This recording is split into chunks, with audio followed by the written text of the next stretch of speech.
Dressed in one of his warmest sweaters, and the thickest pair of socks he owned, she joined her host at the table and the two had their first meal together.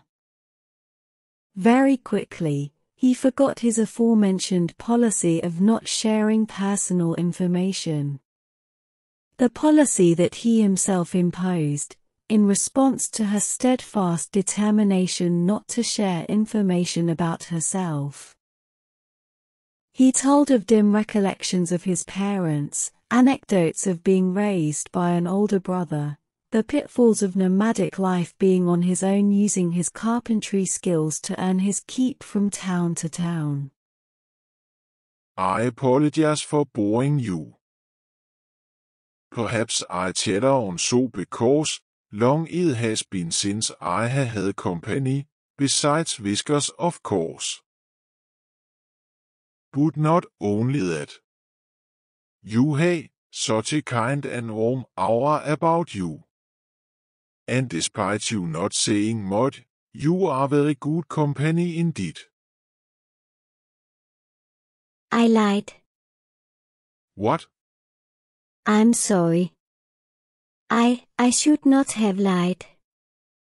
Calm yourself. It's all right. Please don't be upset. You have been so kind to me and I. Why should I not be kind? You only need share with what you are comfortable. My duty is to give you comfort as a guest in my home. You have no obligation to me.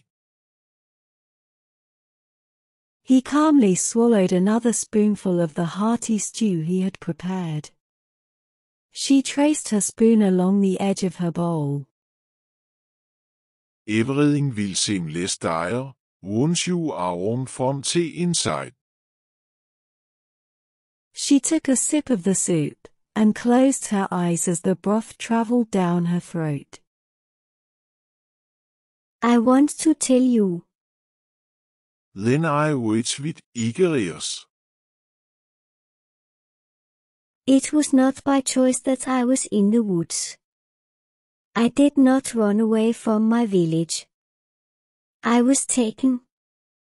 Taken, then left behind. Taken? Well, not exactly taken. There was an agreement. A ceremony. But I did not choose any of it. I did not agree. She clenched her fists, and grit her teeth, in hopes that tears would not flow down her cheeks. Whatever has happened. Take solace in knowing I agree with you. She looked at him, and relaxed her hands. My sister. My older sister, she is beautiful. Always she has been. Many a suitor has she. There was a man. Not from our village, but a far-off place. A man of means. That is how he described himself. So much he had to offer her. A grander life than the one she would ever have in our small village. They courted, and he even made the promise of marriage. But he had to leave in order to tend to important matters back at his home. So my sister waited. And waited. 2 falls and summers came and went without sight nor word of the once enamored suitor. Father became impatient, and the next man that inquired for her hand, he gave permission. Her newly intended was nothing like the dashing one who had been full of promises. Not exciting. Not handsome.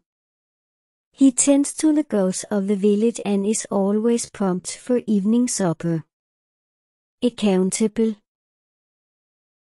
Winters are not kind to those with no one to share them with. And so it was decided that the marriage ceremony would be held on the day of the first frost. Everyone of the village lent their talents to make for a lovely showing. A day that could be held in memory when age and hard times make it difficult to remember happiness. That was also the day that her long-lost suitor chose to return.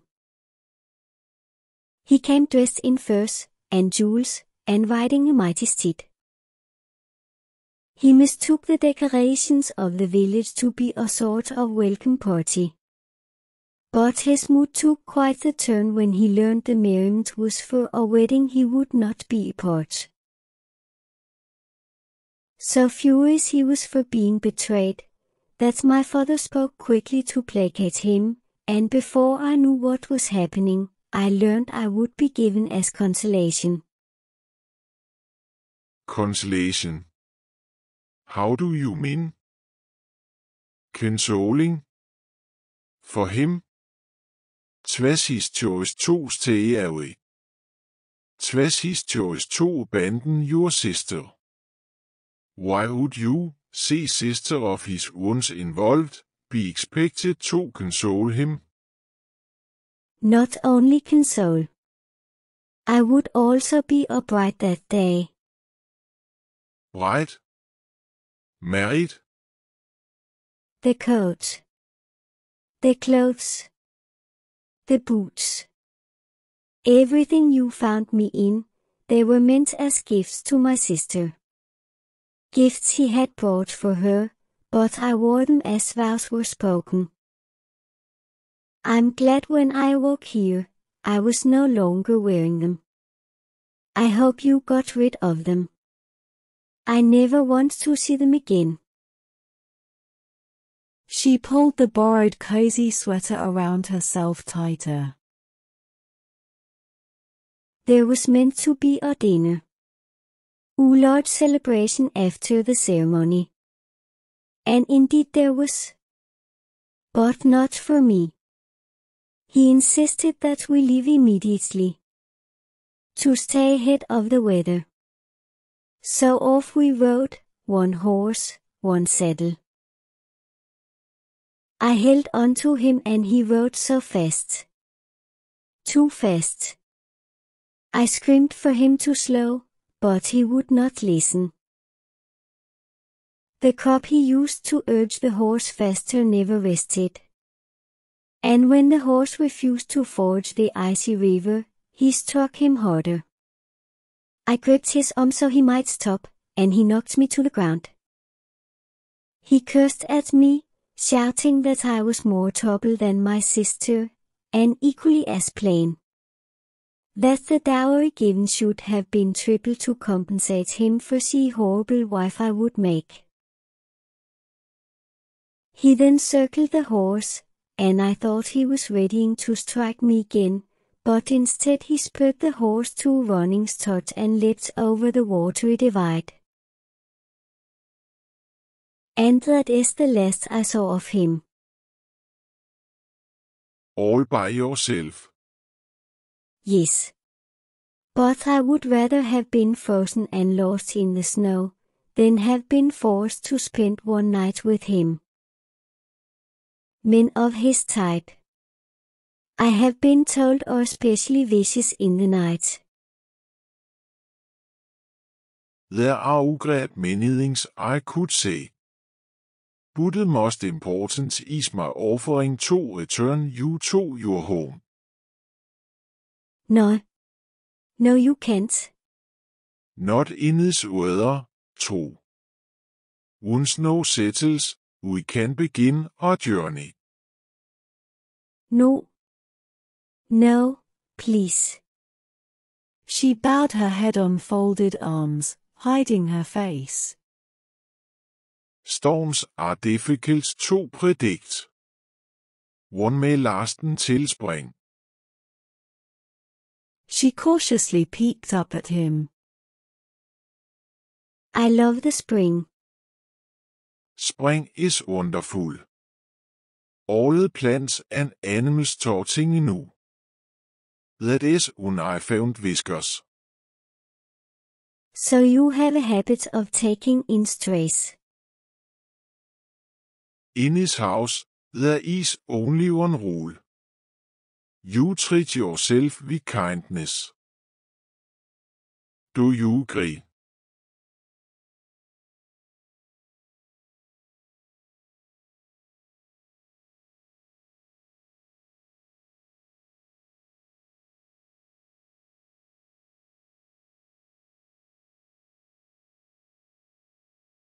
Yes. Good. Would you like more soup? Please. He smiled, taking her bowl to the stove and filling it. Nick, Yes, what is your real name? Klaus. And yours? Crystal. I will not force you back to your village if that is not what you want. Do not deceive me anymore. It's true. My name is Crystal. Pearl is my sister. My mother was Ruby. Her people toiled deep in the ground. They would scour for stones, jewels and precious metal. Father took her away from all that. His side have always baked bread and cakes and they call us baker. In that case, Madam Baker, I am delighted to be your humble servant. Consider the house of Kringle your own. He set the freshened bowl in front of her and she smiled. Plenty more. Lunch und dinner tomorrow. If you have flour, I can bake us loaves to go with the soup. That would be wonderful. He watched as she eagerly ate the soup he had prepared so carefully, hoping it would please her. As she slurped the last spoonful, a yawn escaped her moistened lips. Bedtime. I'm all right. She yawned again. He smiled and stood, offering his hand. Madam, If it's all the same to you, I prefer Crystal. and I prefer Nick. Klaus, that was my father. Very stern. I never once remember seeing him happy. You seem happy. Since you arrived. Yes. She stood and followed him to the bed. He folded back the covers and helped her to climb atop the tall mattress. A full stomach. Warm blankets.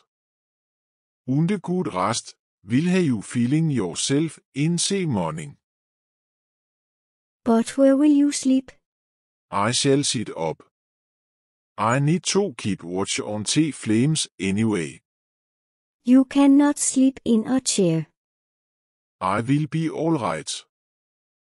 But this is your home. And you are my guest. Close your eyes. The matter is settled. Just like home. Meaning what exactly? I don't have a say in anything. Just like home. He sighed, running a hand through his hair. What would you have me do?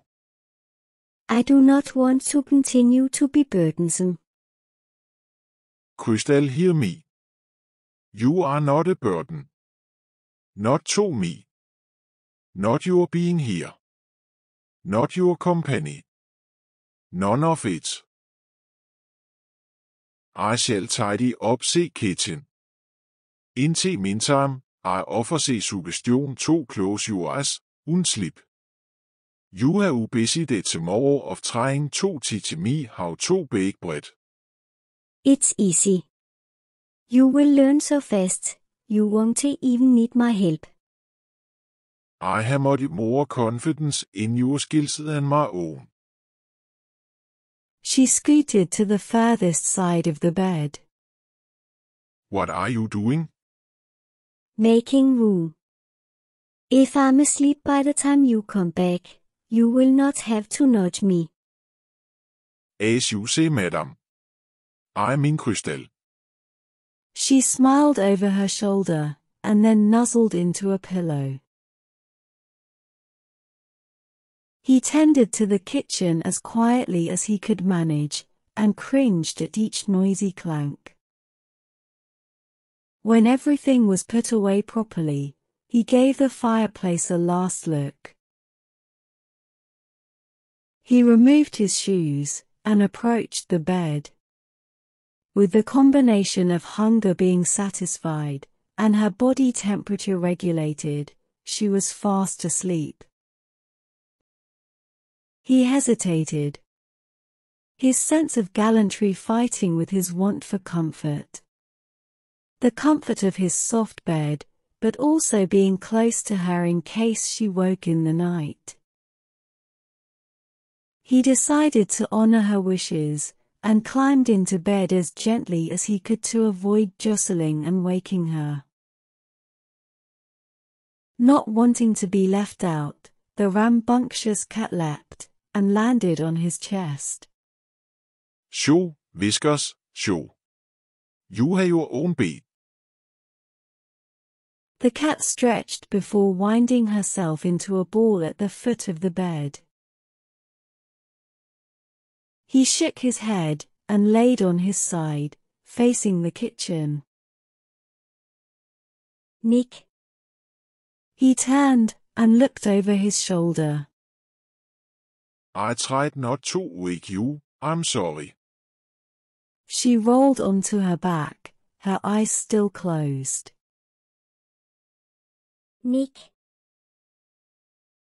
She breathed his name again. Her breathing was calm and steady. She remained asleep. Very gently, he moved the blankets, so they covered her completely. Good night, Crystal. Sweet dreams.